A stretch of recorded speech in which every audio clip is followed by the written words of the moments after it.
नमस्कार, मैं कविता उनियाल। आप देख रहे हैं मीडिया टुडे टीवी।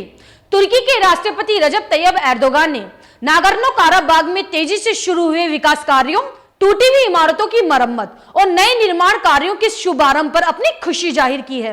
क्या है पूरा मामला, हम आपको विस्तार से बताएंगे। अगर आपको न्यूज अच्छी लगे तो न्यूज को लाइक करें। अगर आप हमारे चैनल पर नए हैं तो हमारे मीडिया टुडे टीवी चैनल को सब्सक्राइब करें और हाँ, बेल आइकॉन को जरूर प्रेस करें ताकि मेरी न्यूज सबसे पहले आप तक पहुंचे। आपको बता दें, अजरबैजान के राष्ट्रपति कल काराबाग के दौरे पर पहुंचे थे, जहां उन्होंने काराबाग के फजूली जिले में नए एयरपोर्ट की बुनियाद रखी थी और उन्होंने फजूली और शूशा जिले की मस्जिदों का भी दौरा किया था। अजरबैजान के राष्ट्रपति ने फजूली जिले में नए एयरपोर्ट के अलावा शूशा में हाईवे और सुरंगों के निर्माण के कार्य का भी शुभारंभ किया। उनके साथ उनकी पत्नी मेहरबान अली और उनकी बेटी लैला भी मौजूद थी। जिसके बाद तुर्की के राष्ट्रपति रजब तैयब एर्दोगान ने अजरबैजान के राष्ट्रपति इल्हाम अली के साथ फोन पर बातचीत की। दोनों नेताओं ने द्विपक्षीय संबोधन और क्षेत्रीय विकास पर चर्चा की। बातचीत के दौरान एर्दोगान ने नागोर्नो काराबाग में अजरबैजान की जीत का उल्लेख किया, जिसे एक बड़े संघर्ष के बाद जीता गया था।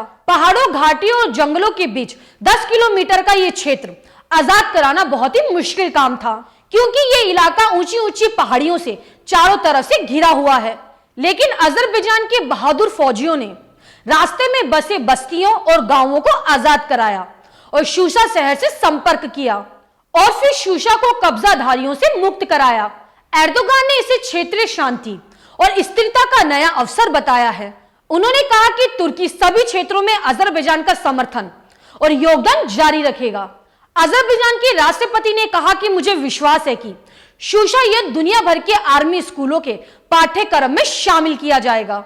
मैं पहले से ही जानता हूं कि कई बड़े बड़े देशों के जानकारों ने 44 दिन तक चले इस युद्ध का हर एक दिन का बारीकी से अध्ययन किया है, क्योंकि 44 दिनों का हर एक दिन हमारी जीत का दिन होता था।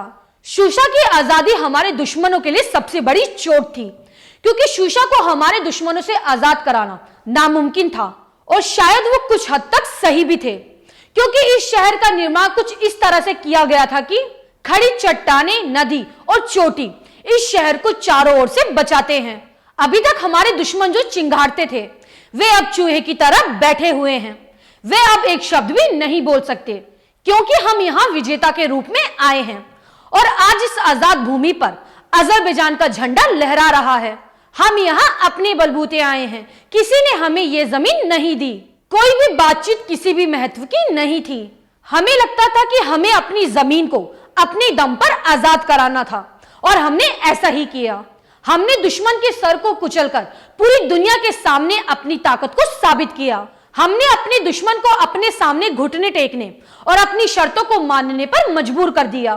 आज पूरी दुनिया हमारी जीत के बारे में बात कर रही है। दुनिया भर की मीडिया अजरबैजान की शानदार जीत के बारे में लिखती है। अभी और लेख लिखे जाएंगे, किताबें लिखी जाएंगी और इतिहास लिखा जाएगा।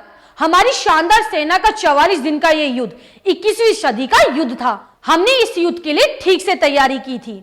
मैंने अपनी सेना के साथ कई बार बैठकें की और उन्हें कई बार कहा कि अगर दुश्मन अपनी मर्जी से जमीन नहीं छोड़ेगा तो हम उन्हें अपनी जमीन से बाहर कर देंगे। और ऐसा ही हुआ।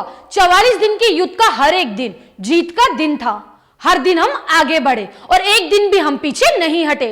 अब मिलेंगे अगली खबर के साथ। आपको मेरी ये न्यूज कैसी लगे मुझे कमेंट करके जरूर बताएं। शुक्रिया।